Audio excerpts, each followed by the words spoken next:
Hi everyone! Again, this is Yana and today's video, i-share ko sa inyo yung isang review na naman natin sa isang online lending app na kung saan medyo mataas yung processing fee nila pero medyo okay lang naman pagdating sa pag-disburse nila at pag-approve nila doon sa loan application mo kasi napakabilis. Pero bago natin pag-usapan yung topic natin ngayon, gusto ko lang inform pala ang bawat isa na every 25 of the month nagkakaroon ho ako ng pag-giveaways dito sa aking YouTube channel at sa aking Facebook page. Kaya mag-subscribe po kayo para makasali kayo sa mga monthly giveaways natin. And i-follow nyo ako sa aking Facebook page, Yana Insta Review, para maka-join din kayo sa monthly giveaways natin sa aking Facebook page. Dahil per month na, mag-iisip ako ng ibang mga thrills kung paano tayo magpapag-giveaways para mapasaya yung mga subscribers natin at yung mga followers natin sa aking Facebook page. Let's get back to the topic. So, today's vlog, ang pag-uusapan nga natin ay si Okpeso. I think may mga iba sa inyo na nakapag-try na mag-apply kay Okpeso. Pero para sa mga iba na hindi pa nakakapag-try kay Okpeso, panoorin nyo yung video nito kasi share ko sa inyo kung ano nga ba yung napansin ko na medyo okay naman sa app na ito and ano nga ba yung mga napansin ko na negative or hindi ko nagustuhan sa app na ito. Si Okpeso ay nag-offer sila ng loan. Pero guys, hindi ko nire-recommend yung app na ito kasi nga mataas yung processing fees and yung mga charges nila. Kung ikumpara natin sa mga ibang legit na app like si Tala, Bilease, and I think si Mr. Cash, mababa din yung processing fee and yung mga charges nila compared nga kay Okpeso at sa mga ibang OLAs na nagsisilabasan sa Google Play Store.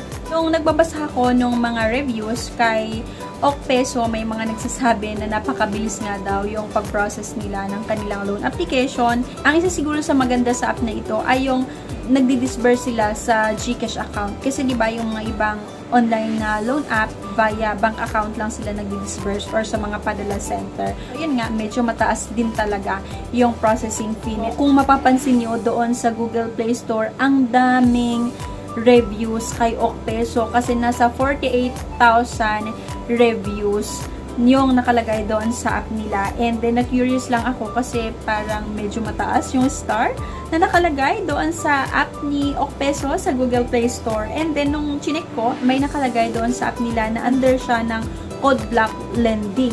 Kapag i-download mo si Okpeso sa Google Play Store at i-open mo yung app, ang una ay kailangan mong mag-input ng iyong mobile number and may matatanggap ka na one-time password na 5-digit, and then kapag natanggap mo yon, i-input mo lang yung OTP na yon, click next.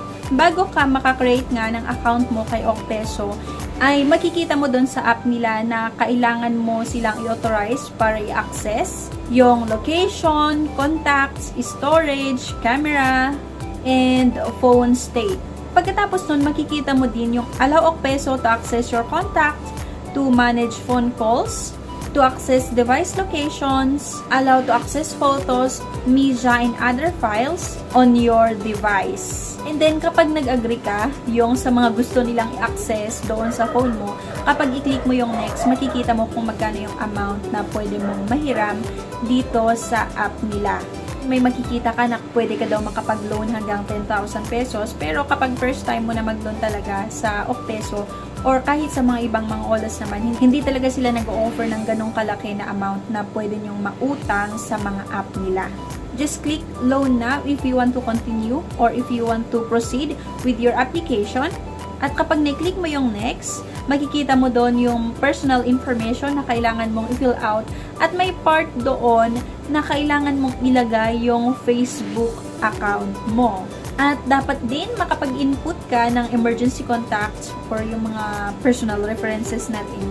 And then, dapat mag-upload ka ng isang valid government ID.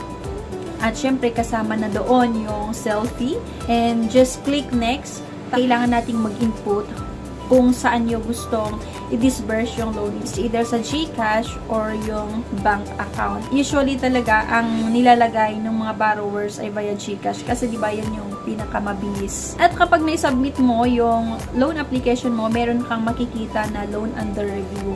Kailangan mo lang bigyan si Okpeso ng mga ilang minuto para i-review nila, i-check nila yung application mo sa kanila. And then, once na-qualified ka naman na mag-loan sa kanila, ina-approve nila agad yung loan application mo. Ay, hindi ka makakatanggap ng tawag, wala silang CI. Basta qualified ka, i-approve nila agad yung application mo at i-disburse nila yung loan proceeds doon sa pinili mo nga kung saan nila i-disburse.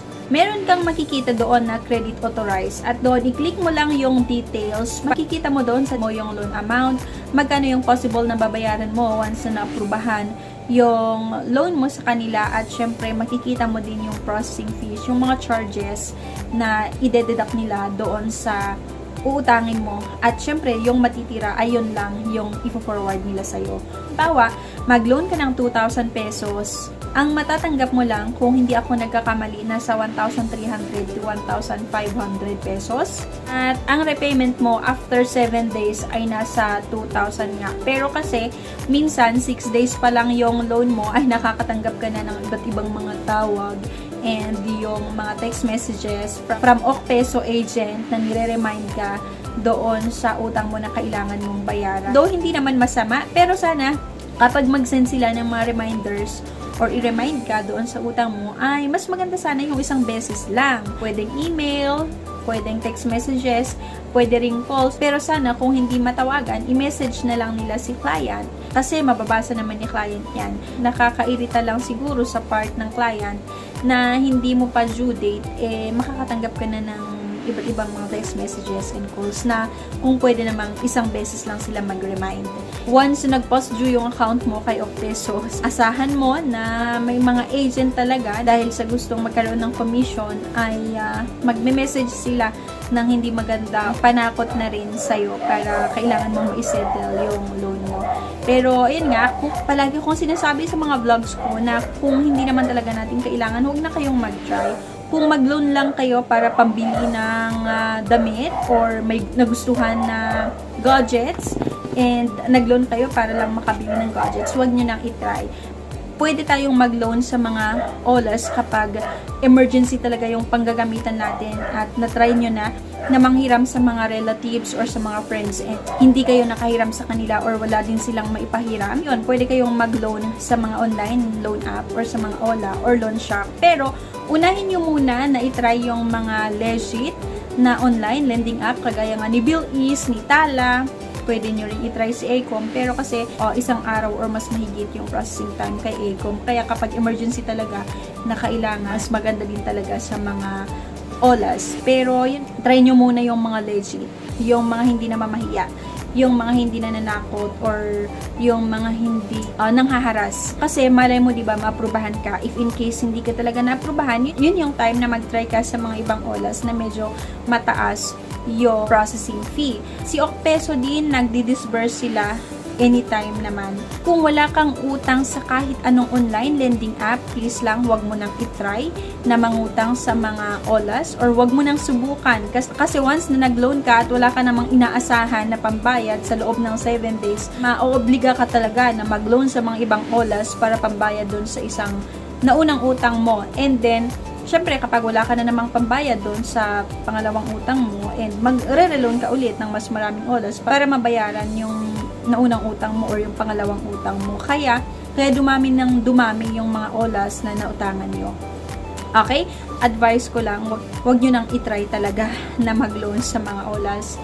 5-6 is much better kaysa sa mga OLA. Anyway, thank you for watching and yun, please don't forget to click the subscribe button. Please like this video and sana i-share nyo sa mga kakilala nyo. At gusto ko lang din pala sabihin, every 25 of the month, nagkakaroon ako ng giveaways dito sa aking YouTube channel and sa aking Facebook page. Kaya mag-subscribe kayo and i-follow nyo ako sa aking Facebook page para makasali kayo sa monthly giveaways natin. Thank you and bye-bye!